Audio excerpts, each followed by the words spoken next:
말라 하시니라. 아멘. 네, 우리 앞쪽에 계시는 분들, 좌우에 계시는 분들 보시면 인사하겠습니다. 사랑합니다. 축복합니다. 네, 사랑합니다. 축복합니다. 여러분, 질문에는 좋은 질문이 있고 나쁜 질문이 있다고 합니다. 좋은 질문은 그 질문을 통해서 새로운 깨달음과 통찰을 얻는 질문, 그리고 그 질문을 통해서 질문을 하는 자와 질문을 받는 그 상대방과의 관계를 형성케 하는, 관계를 더 돈독케 하는 질문은 좋은 질문이라고 합니다.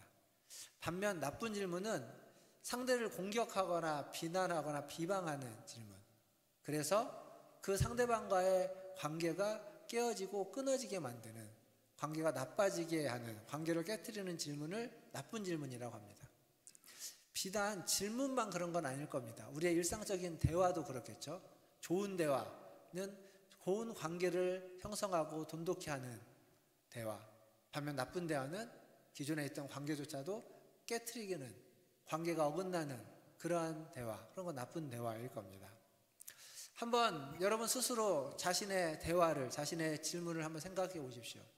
나와 이야기를 하면 나도 상대방도, 그리고 우리 둘 사이의 관계가 더 돈독해지고 더 친밀해지고 더 가까워지고 관계가 좀 형성되어져 가는가, 아니면 대화를 하면 그나마 있던 관계도 좀 더 서먹하고 끊어져 가고 뭔가 불편해져 가는가. 나 자신의 대화, 질문을 한번 생각해 볼 수 있을 겁니다.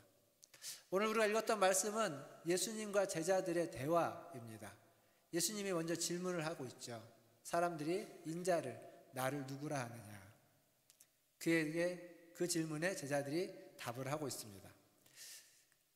사람들이 나를 누구라 하느냐, 너희는 나를 누구라 하느냐, 이 질문은 좋은 질문일까요? 나쁜 질문일까요? 벌써 답을 하시네요. 그러니까 1부 때도 바로 답을 하시던데, 좋은 질문인지 나쁜 질문인지 이제 계속 말씀을 좀 듣다 보면 알 수 있을 것 같습니다. 그러면 예수님은 왜 이 질문을 하셨을까? 무엇을 위해서?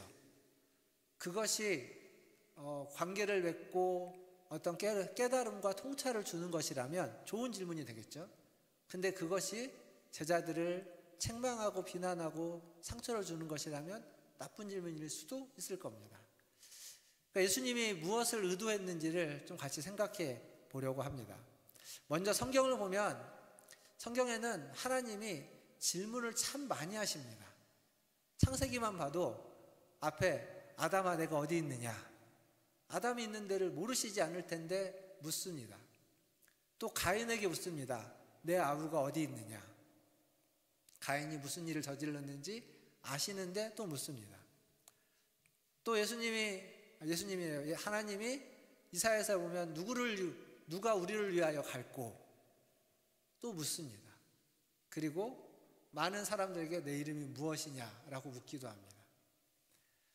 뭐 이런 것만 묻는 게 아닙니다. 약간 독백 같은 질문도 있습니다. 여호와의 손이 짧아 구원하지 못하겠느냐? 아니라는 거죠. 여호와께 능치 못할 일이 있느냐? 아니라는 얘기겠죠. 또 욥기에 보면 욥이라고 하는 굉장히 고난 가운데 있는, 그 욥이 어려움에 처했을 때 뒷부분에 이제 하나님이 욥에게 이야기하는데, 첫 이야기를 시작하면서 뭐라고 말하냐면, 내가 너에게 묻겠다, 내가 내게 묻겠으니 너는 대답할지어다 라고 하면서 말씀을 시작합니다. 그러니까 지금 한참 고난 중에 있는, 어려움 가운데 있는 욥에게도 하나님은 질문을 하고 있습니다. 왜 이렇게 질문을 많이 하는 걸까요? 하나님은 인간이 원래부터 질문에 대해서 응답하는 존재로 만들었기 때문입니다. 무슨 얘기냐면, 인간은 처음부터 생각하는, 우리가 보통 이성이라고 하죠. 생각하는 존재로 하나님이 사람을 만드셨습니다. 근데 생각은요, 가만히 있으면 생각이 잘 이어가지 않습니다. 질문이 들어올 때 그 질문에 응답함으로써 우리는 우리의 어떤 생각, 우리가 원래 만들어졌던 그 본성에 가까운 행위를 할 수 있습니다. 그래서 그 히브리 교육 방법 중에 하브르타라고 하는 교육법이 있습니다. 그냥 질문을 통해서 교육을 하는 겁니다. 질문을 던지고 그 질문에 응답하게 하는 걸 통해서 교육하는 방법이죠. 그래서 누군가 질문을 할 때 어떤 질문이 됐든 그 질문에 대해서 좀 좋은 질문이다 라고 인정하고 시작할 필요가 있습니다. 근데 이제 여러분, 우리 이제 어르신들 아이들 키우신 지가 오래되겠지만 아이들 키울 때 떠올려 보면 애들이 참 호기심이 많아서 질문을 많이 합니다. 근데 그 질문 중에 좋은 질문이 얼마나 될까요? 별로 없을 겁니다. 애들이 하는 질문들은요, 별것도 아닌 질문인데 그걸 묻고 또 묻고 또 묻습니다. 좋은 질문보다는 그렇지 않은 질문이 더 많을 겁니다. 근데 그렇다고 해서 그 질문을 귀찮아하면, 질문을 못하게 하면, 그러면 성장하지 못합니다. 제대로 배우지 못하는 겁니다. 근데 우리가 보통 애들한테 그렇게 얘기하죠. 어디 가서 학교를 가든지 뭐 학원을 가든지 어딘가를 뭐 배우러 가면 질문하지 말고 잘 듣고 오라고. 잘 듣는 것을 가장 좋은 것으로 하지만, 그래서 질문을 아예 못하게 차단해버리지만 그것이 성경이 이야기하고 있는, 그리고 우리의 본성에는 잘 맞지 않는다라는 거죠. 질문을 할 줄 알아야 되고, 질문을 좀 권장해야 되고, 또 질문 받는 것을 두려워하지 말아야 됩니다. 그리고 그 질문에 답하려고 노력해야 됩니다. 좋은 질문을 처음부터 할 수도 없겠지만 좋은 답을 할 수도 없을 겁니다. 그러나 하고 또 하다 보면, 그런 노력을 하다 보면 우리가 좀 더 나아질 수 있는 거죠. 이제는 뭐 질문에 대한 얘기를 했는데, 하나님은 무엇을 질문하고 질문을 통해서 무엇을 알기를 원했을까? 라고 생각해 보면, 하나님은 그 질문을 통해서 우리의 생각과 마음을 알기 원했습니다. 사실 대부분의 건요, 우리의 마음과 생각에 달려 있습니다. 내가 어떤 마음을 가지고 사느냐에 따라서 내가 지금 처한 상황이 굉장히 열악하고 굉장히 좋지 않아도 충분히 넉넉하고 여유롭게 괜찮게 살 수 있고, 내가 처한 상황이 다른 사람이 보기에는 충분하고 넘치더라도 내 마음이 그렇지 못하면 그 상황이 어떤 상황이냐에 상관없이 나는 지옥을 살 수도 있는 겁니다. 우리의 마음이, 우리의 생각이 우리의 많은 것들을 좌지우지하고 있습니다. 그 마음과 생각을 하나님은 알고 싶은 겁니다. 지난주에 제가 그런 말씀을 드렸습니다. 우리가 우리 자아를 성찰하는 건 굉장히 중요하다. 내가 어떤 존재인지 어떤 사람인지. 그런데 그것보다 더 중요한 건 하나님이 어떠한 분이신지 아는 것. 그게 나를 아는 것보다 훨씬 더 중요하다. 그런 말씀을 드렸습니다. 그러니까 지금 무슨 얘기를 하냐면, 하나님은 우리의 마음과 생각을 알기를 원하는데 뭐에 대한 마음과 생각을 알기를 원하냐면, 하나님에 대한, 하나님을 어떻게 알고 있는지, 하나님에 대해서 어떤 마음을 가지고 있는지, 하나님을 어떤 분으로 알고 있는지를 궁금해하시고 그걸 알고 싶어 하십니다. 그래서 묻는 겁니다. 여러분은 하나님을 어떤 분으로 알고 계십니까? 어떤 분들은 하나님을 두려운 하나님, 무서운 하나님, 율법적인 하나님, 그런 하나님을 알고 있습니다. 그러면 우리의 삶이요, 무섭고 두렵습니다. 경직될 수밖에 없습니다. 하나님이 율법적이기 때문에 나도 율법적일 수밖에 없습니다. 자꾸 판단하고 정죄하게 되는 거죠. 반면 다른 사람들은 하나님을 은혜로운 정의와 공의의 하나님, 그리고 자비와 긍휼의 하나님, 그렇게 하나님을 알고 있다면 그 하나님이 나를 내게 자비와 긍휼을 베풀어 주시고 은혜를 베풀어 주실 것이라고 믿기에 좀 부족해도 그 하나님을 의지하면서 살아갈 수 있습니다. 그러니까 내가 하나님에 대해서 어떻게 알고 있느냐, 하나님을 어떤 하나님으로 받아들이고 알고 있느냐에 따라서 많이 달라지게 된다는 겁니다. 여호수아서 2장에 보면 라합이 나옵니다. 여리고성에 우리가 보통 기생 라합이라고 하는 그 라합이 나오는데, 여호수아서 2장 11절에 그가 이런 말씀을 이렇게 이야기하고 있습니다. 여호수아서 2장 11절을 한번 화면을 보면서 같이 읽어보겠습니다. 시작. 우리가 듣자 곧 마음이 녹았고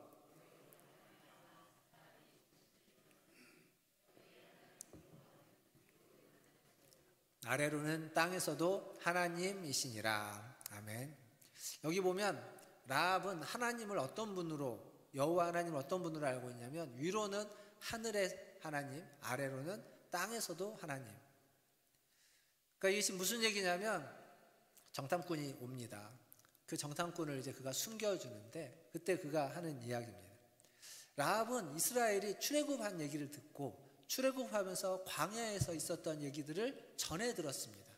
그러면서 그 이스라엘 유대인들이 믿는 하나님에 대해서, 여호와에 대해서 듣고 여기 11절에 뭐라고 말하냐면 마음이 녹았고 정신을 잃었다. 그러니까 그의 마음과 생각이 그 하나님에 대한 일하심에 압도당했다는 얘기입니다. 그리고 그가 고백하는 거죠. 위로는 하늘에서도 하나님이고 아래로는 땅에서도 하나님인 분이다. 여호와 하나님은 그런 분이다. 나는 하나님을, 여호와를 그런 분으로 믿는다. 그러니까 그 정탐꾼들을 목숨을 걸고 숨겨주는 겁니다. 그랬을 때 결국 여리고성이 멸망할 때 라합은 구원을 받게 되는 거죠. 오늘 본문에서 제자들에게 예수님이 질문합니다. 뭐라고 질문하냐면 사람들이 인자를 누구라 하느냐, 그리고 질문의 범위를 좀 좁혀서 그러면 너희는 나를 누구라 하느냐, 나를 어떻게 생각하느냐 묻는 겁니다. 앞에 질문, 사람들은 인자를 누구라 하느냐라고 했을 때는 아마 제자들 중에 여러 사람이 하나씩 대답한 것 같습니다. 어떤 사람은 엘리야라고 합니다. 어떤 사람이 앞에였죠. 요한이라고도 합니다. 이렇게 사람들이 여러 사람이 질문한 것 같은데 베드로가 등장할 때는 너희는 나를 누구라 하느냐라고 했을 때 우리 앞장서는 베드로, 지금 우리가 베드로에 대해서 생각하면서 이 말씀을 보는 건데 이 앞장서는 베드로가 또 앞장설 뿐만 아니라 대답도 먼저 하는 거죠. 주는 그리스도시요 살아계신 하나님의 아들이시니이다. 자, 오늘 말씀 16장 16절, 마태복음 16장 16절 같이 한번 읽어보도록 하겠습니다. 16절입니다. 시작. 시몬 베드로가 대답하여 이르되 주는 그리스도시요 살아계신 하나님의 아들이시니이다. 아멘. 베드로의 이 대답을 딱 듣고 예수님은 굉장히 기뻐했습니다. 그래서 베드로에게 복을 주시고 칭찬을 하는 거죠. 그게 17절에 나옵니다. 같이 한번 17절을 읽어보겠습니다. 17절 시작. 예수께서 대답하여 이르시되 바요나 시몬아 내가 복이 있도다. 이를 내게 알게 한 이는 혈육이 아니요 하늘에 계신 내 아버지시니라. 아멘. 18절 19절 계속 이어지는 어떤 칭찬과 복이 나옵니다. 근데 여기 보면 이것을 알고 있는 건 베드로가 스스로 생각해낸 게 아니라는 겁니다. 베드로가 예수님과 좀 다녀보니까 베드로가 딱 생각을 한 거죠. 아, 이 예수는 그리스도시구나, 메시아이시구나, 이분은 하나님의 아들이구나 라고 베드로가 스스로 생각해낸 것이 아니라 이것은 하늘에 계신 내 아버지가 하늘로부터 너에게 주어진 깨달음이다. 지금 그 얘기를 하고 있는 겁니다. 그래서 지금 이 베드로의 이 표현, 16절에 나오는 베드로의 이 예수님에 대한 신앙 고백이라고 할 수 있는 이것은 어찌 보면 베드로가 지금 거듭났다라고 하는, 하나님의 자녀가 됐다라고 하는 것을 표현해주는 상징적인 구절입니다. 우리가 거듭남이라고 하는 주제를 보통 요한복음에서 니고데모 이야기 속에서 많이 다룹니다. 근데 거기에서 보면 거듭났다라는 건 무슨 의미냐면 위로부터 다시 태어났다, 하늘로부터 다시 태어났다라는 의미로 이야기합니다. 어머니 뱃속에서 태어난 것이 아니라 위로부터, 하늘로부터 다시 태어났다라고 이야기하는 거죠. 그러니까 이것은 혈육으로 말미암아 태어난 것이 아니라 영적으로 태어난 것을 의미합니다. 예수를 믿고 예수를 영접하고 성령이 우리에게 들어와서 그 성령을 통해서 이루어지는 역사다라고 말하는 겁니다. 그러니까 거듭나기 전에 사람은 육에 속한 사람, 혈육으로 태어난 사람입니다. 그들은 육의 일, 세상의 일에 훨씬 더 관심이 많고 그것을 더 잘 이해합니다. 반면 거듭나지 못했기 때문에 영적인 일에 관심이 없고 영적인 일에는 이해가 잘 안 되는 것입니다. 그렇다면 거듭나게 되면 어떻게 될까요? 그것은 거듭나게 되면 영적인 것에 관심을 더 갖게 되고 영적인 것을 더 잘 이해하게 되는 겁니다. 하나님이 어떠한 분인지 알고 싶고 하나님이 어떠한 분인지 이해하게 되고 예수님이 누구인지 잘 깨닫게 되는, 그 하나님이 알려주시는 것들을 제대로 이해하고 소화하게 되는 거죠. 그렇다면 여러분은 어떻습니까? 여러분은 어떤 일에 가장 큰 관심을 갖고 계십니까? 세상적인 일이십니까? 아니면 영적인 일이십니까? 그것이 지금 내가 무엇에 이끌려 가고 있는지를 보여주는 것이라고 이야기할 수 있습니다. 여러분 안에 계신 성령으로 말미암아서 영적인 일, 영적인 것에 더 깊은 관심을 갖고 영적인 깨달음을 더 간구하시는 우리 모든 성도님들 다 되시기를 주님의 이름으로 축원드립니다. 이렇게 베드로는 위로부터 주는, 아버지께서 주시는 깨달음으로 예수를 그리스도다, 하나님의 아들이시다 라고 고백했습니다. 베드로의 고백이죠. 베드로의 신앙 고백이라고 할 수 있습니다. 그 고백을 듣고 예수님이 바로 칭찬해 주셨습니다. 오늘 사실 설교 제목이 칭찬을 좋아하시는 하나님인데, 오늘 칭찬에 대한 이야기를 좀 할까 합니다. 칭찬에 대한 이야기에서 가장 칭찬하면은 딱 떠오르는 책이 하나 있습니다. 제목이, 칭찬은 무엇을 춤추게 한다고요? 고래도 춤추게 한다.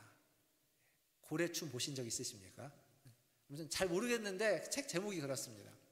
책 내용을 떠나서 책 제목이 말해주는 것, 칭찬의 힘과 능력이 어떠한지를 아주 상징적으로 묘사하고 있는 표현입니다. 그러니까 그 칭찬이 고래에게도 영향을 미치는 것처럼 우리에게도 지대한 영향을 미친다라고 하는 걸 말해주는 겁니다. 근데 사실 우리는요, 살아가면서 보통은 그렇지 않은 분도 가끔 계시지만 대부분의 많은 사람들은 늘 자신 없이 살아갑니다. 많은 사람들이 열등감, 열등의식 속에서 살아가곤 합니다. 그래서 내가 무엇을 잘하는지, 내가 무엇을 잘할 수 있는지를 잘 모릅니다. 그냥 그런 채로 주어진 일을 하면서 살아가는 거예요. 그러다 보니까 내가 뭔가를 잘해가지고 칭찬을 들어도 그게 되게 어색하고 당황스럽습니다. 칭찬으로 잘 못 받는 사람들이 생각보다 되게 많습니다. 칭찬을 해줬는데 그걸 제대로 못 받아들이죠. 뿐만 아니라 자기가 하는 일에 자신이 없으니까 이걸 오랫동안 지속하지 못하고, 조금 하다가 뭔가 결과가 나오고 뭔가가 딱 나타나야 되는데 그게 안 나타나니까 내가 이거 계속 해도 될까? 라고 하고 걱정하면서 오래 하지 못하고 조금 하다가 그만둡니다. 다른 걸로 바꾸는 거예요. 그러니까 계속 오랫동안 지속하지 못합니다. 여러분, 1만 시간의 법칙이라는 말 들어본 적 있으십니까? 1만 시간, 만 시간의 법칙. 무슨 얘기냐면 사람이 어떠한 일을 탁월하게 하려면 10,000시간 정도는 그 일을 해야 된다는 겁니다. 그러니까 10,000시간 정도는 투자를 해야 그 일의 전문가가 되고 그 일을 탁월하게 할 수 있다는 거예요.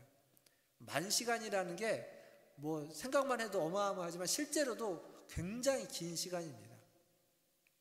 하루에 5시간씩, 4시간, 5시간씩 그 일을 한다고 했을 때 10,000시간을 채우려면요 한 5, 6년 걸립니다. 그러니까 굉장히 긴 시간이에요. 근데 그 한 가지 일을 그렇게 지속적으로 할 수 있을까요? 못합니다. 이게 말은 쉬운데 실제로는 굉장히 어려운 일입니다. 왜냐하면 내가 아무리 하려고 노력을 해도 한 가지 일을 10,000시간을 한다는 게 너무 어려워요. 너무 힘들어요. 근데 그것을 계속 하려면 그걸 할 수 있는 힘이 필요한데 그 힘이 어디에서 주어지냐면 내 안에서 짜내는 것만으로는 어렵고 외부에서 주어져야 되는데 그게 바로 칭찬이라는 겁니다. 칭찬과 격려, 인정받는 것, 그것이 주어질 때에 10,000시간을 지속할 수 있고 10,000시간을 지속함으로써 그 사람이 그 일에 있어서는 인정받고 탁월한 실력자가 될 수 있다라는 얘기입니다. 그러니까 진심 어린 칭찬과 격려, 그것이 우리에게는 꼭 필요하다라고 하는 거죠. 물론 칭찬에 의존해서 살라는 이야기는 아닙니다. 칭찬받기 위해서 살아가야 된다, 그 말은 아닙니다. 우리는 부르심을 받은 자입니다. 소명을 받은 자, 우리는 보냄을 받은 자, 사명을 받은 자입니다. 그러니까 우리는 소명과 사명을 따라 살아야 된다라고 지난 시간에 말씀드렸습니다.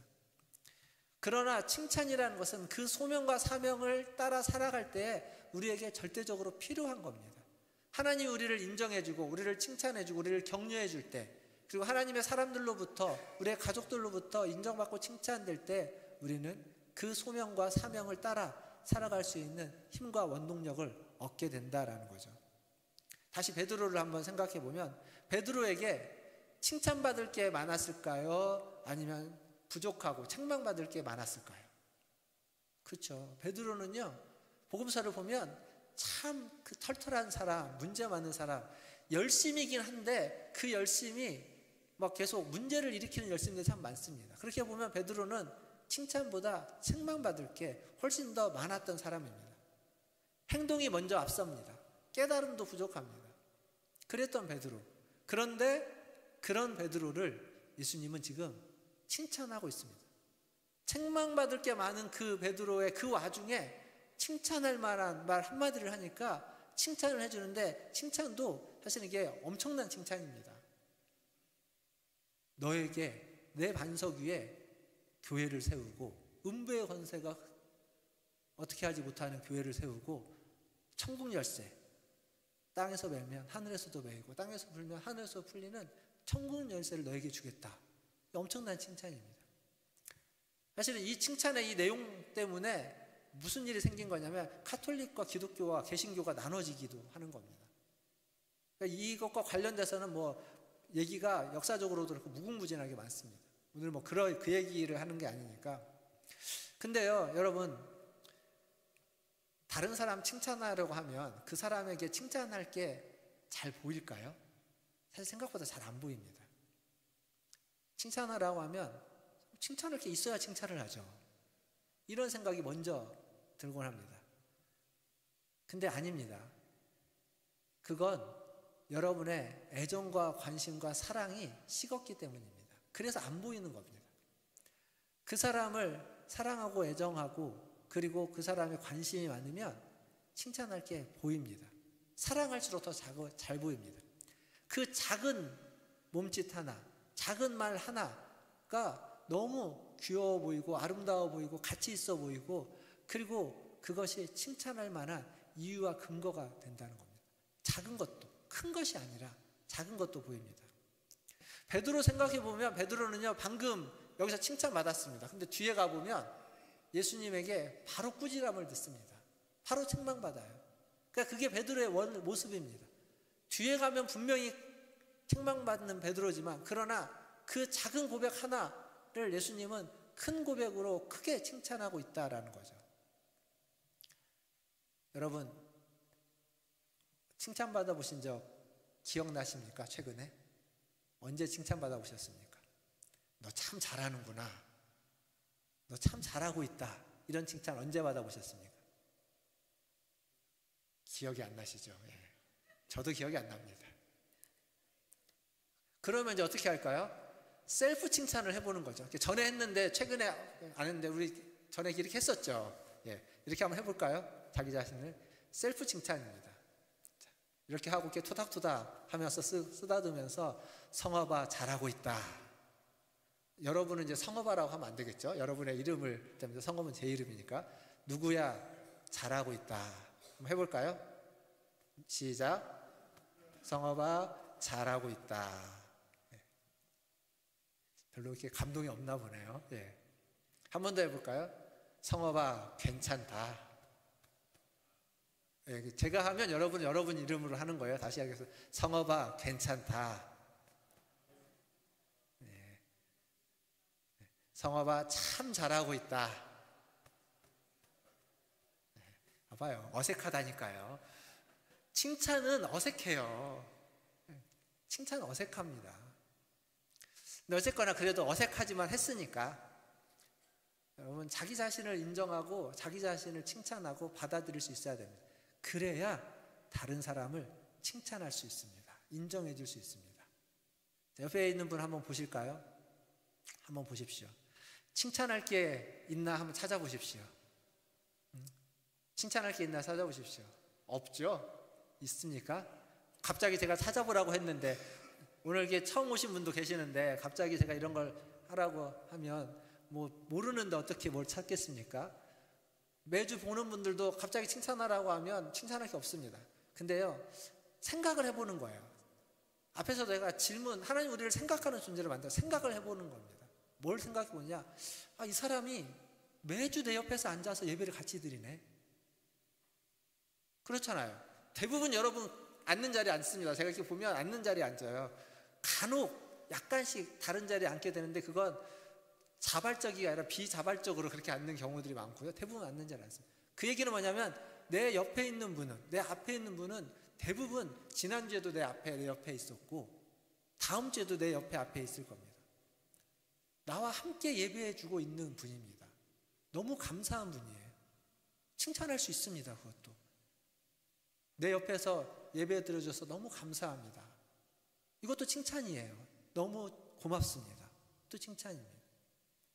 그리고 그분이 매주 안 빠져 있어요. 그렇잖아요. 매주 안 빠지고 이 자리에 계십니다. 함께 예배 드려줍니다. 여러분 다 빠지고 혼자 몇 명 안 되는 사람에게 썰렁하게 예배 드려보세요. 그러면 예배에 나왔지만 이렇게 마음이 확 다운될 겁니다. 그런데 내 옆에 그분이 항상 안 빠지고 와 계십니다. 너무 고맙고 너무 감사합니다. 그것도 칭찬할 일입니다. 아파가지고 못 오시는 분들이 계시는데 근데 건강을 지켜가지고 아프지 않고 이렇게 오시는 거, 건강 지킨 것도 칭찬받을 일입니다. 잘하신 겁니다. 그러니까 생각하고 찾으면 칭찬할 게 있습니다. 그런데 우리가 안 찾고 칭찬하려고 하지 않고 감사하려고 하지 않으니까 그냥 넘어가는 일들입니다. 자, 제가 이렇게 예를 드렸으니까 한번 생각해 보시고 뭐 제가 드린 예를 사용하든 뭘 하든 옆에 계신 분들, 앞에 계신 분들 보시면서 한 2사람, 3사람만 칭찬을 한번 해보십시오. 자, 칭찬을 해보십시오. 자, 시작.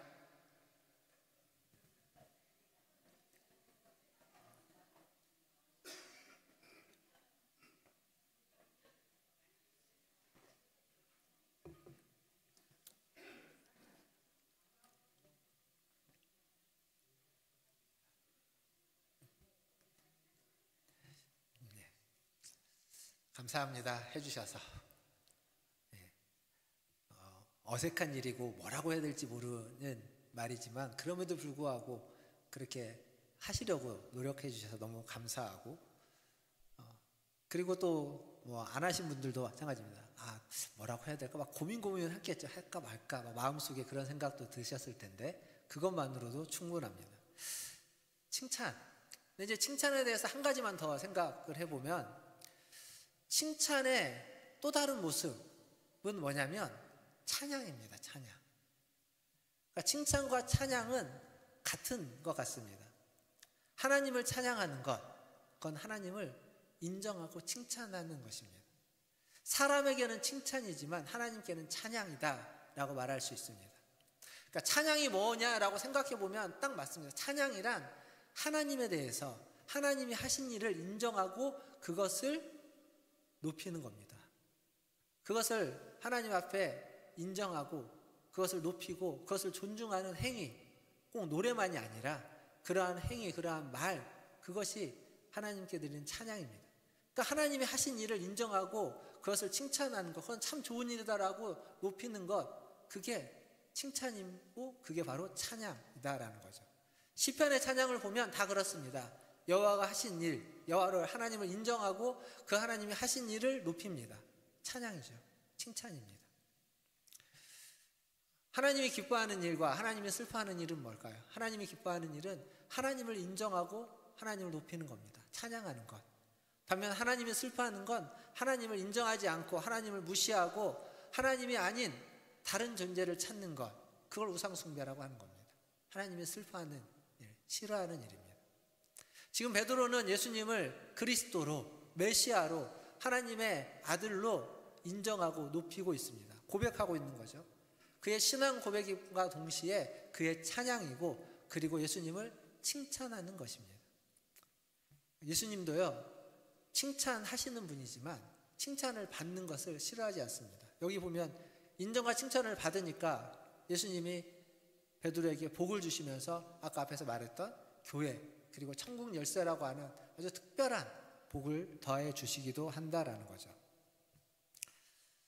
사랑하는 성도 여러분, 칭찬받는 존재가 된다는 것 굉장히 위대한 겁니다. 그런데 그게 쉽지는 않습니다. 막 억지로 하려고 해서 되는 게 아니에요. 어떤 사람을 이렇게 성장시키기 위해서, 변화시키기 위해서 그 사람이 성장해야만 하는 것들에 대해서 너는 이것만 하면 되고 저것도 하면 되고 이걸 바꾸고 저걸 바꾸고 이렇게 하면 된다라고 하면 그 사람은 절대 성장하거나 변화되기 어렵습니다. 왜냐하면 계속 지적당하고 있잖아요. 계속 책망받고 있는 거예요. 그러면 사람은 변화되지 않습니다. 반면 칭찬받고 인정받을 때 변화됩니다. 제가 예전에도 한번 말씀드렸던 이야기인데, 제가 미국에서 여행 다닐 때 그 어떤 공연을 보러 가거나 어떤 뭐 쇼라든지 혹은 극을 보러 가면 그 미국 사람들이 그 앞에서 오프닝을 하는 사람이 항상 하는 일이 있었어요. 뭐라고 하냐면 막 인사를 한 다음에 여기 계신 분들 중에 군인 그리고 퇴역군인 그의 가족들 있으면 다 일어나시라고. 그리고 경찰들의 가족들, 경찰이나 가족이 있으면 다 일어나시라고. 그리고 소방관과 그의 가족들이 있으면 다 일어나시라고. 그리고 그들을 존중한다는 의미로 다 같이 이렇게 박수를 쳐줍니다. 저는 이렇게 가서 이제 박수 치라고 하니까 박수를 치는데 좀 왜 박수를 치는지 잘 모르겠어요. 그리고 뭐 굳이 저걸 해야 되나? 뭐 그렇다고. 근데 이제 그걸 가는 곳마다 계속 그래요. 그걸 계속 박수를 치면서 무슨 생각이 들었냐면, 이제 박수를 처음보다는 조금 더 이렇게 열심히 쳤는데 박수를 받는 입장에서 생각을 해보니까 어디 가든 사람들이 자기에게 박수를 쳐주고, 그러니까 존경의 표시죠. 그걸 해주는 걸 받으면 그런 마음이 들겠더라고요. 내가 군인이면 정말 조국을 위하여 목숨을 바칠 마음이 들겠구나. 내가 경찰이라면 시민을 지키기 위해서 열심히 그 일을 하겠구나. 내가 소방관이라면 불 속에 있는 그 사람을 구하기 위해서 뛰어들겠구나. 그런 마음이 그냥 제가 당사자가 아님에도 불구하고 그 박수 치는 모습 속에서 느낄 수 있었습니다. 아, 그렇게 되고 싶구나. 그렇게 하고 싶겠구나 라는. 사람은 그렇게 변하는 것 같습니다. 그거 칭찬입니다. 격려고 위로고 칭찬입니다. 말 한마디 하지 않았지만 그 박수 소리로 사람의 마음을 바꾸고 그 마음은 그의 행동과 삶을 바꿔갈 겁니다. 그게 칭찬이고 그게 우리를 변화시키는 겁니다. 그래서 주님이 우리에게 책망보다는 칭찬을 많이 하시는 겁니다. 예수님이 베드로에게 지금 복이 있다라고 하면서 칭찬을 하는 건 그게 그냥 말뿐인 거예요. 그 뒤에 베드로는 다 까먹었어요. 그 말을 또. 그럼에도 불구하고 그걸 크게 칭찬해 주십니다.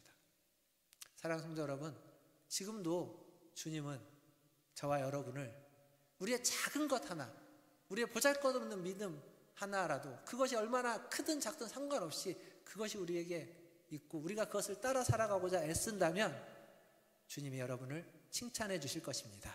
믿으십니까? 예. 말씀을 맺으면서 칭찬한다는 것, 존중하고 가치를 인정하는 겁니다. 하나님은 칭찬을 좋아하십니다. 칭찬하는 것도 좋아하시고 칭찬받는 것도 좋아하십니다. 찬양받는 것을 좋아한다는 얘기입니다. 사람은 칭찬하십시오. 그리고 하나님은 찬양하십시오. 2025년 추수감사주일입니다. 한 해 동안을 돌아보면서 하나님의 은혜에 감사하는 것, 하나님을 찬양하는 것입니다. 한 해 동안 돌아보면서 하나님의 은혜에 감사하십시오. 찬양하십시오. 그리고 한 해 동안 돌아보면서 하나님께만 감사하고 찬양하지 마시고, 여러분이 지금 여기까지 함께 있을 수 있는 건 여러분 옆에 있었던 그 사람 때문입니다. 여러분과 함께 해줬던 사람이 있기에, 함께 신앙생활을 했던 사람이 있기에, 함께 삶을 살았던 가족들이 있기에, 함께 일을 했던 동료들이 있기에 우리가 여기까지 있을 수 있다는 겁니다.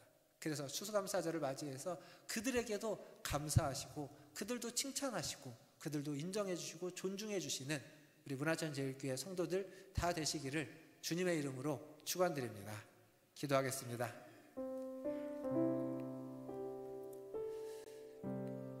오늘 주님이 우리에게 원하시는 건 찬양이고 칭찬입니다. 하나님을 향하여 감사와 찬양을 하십시오.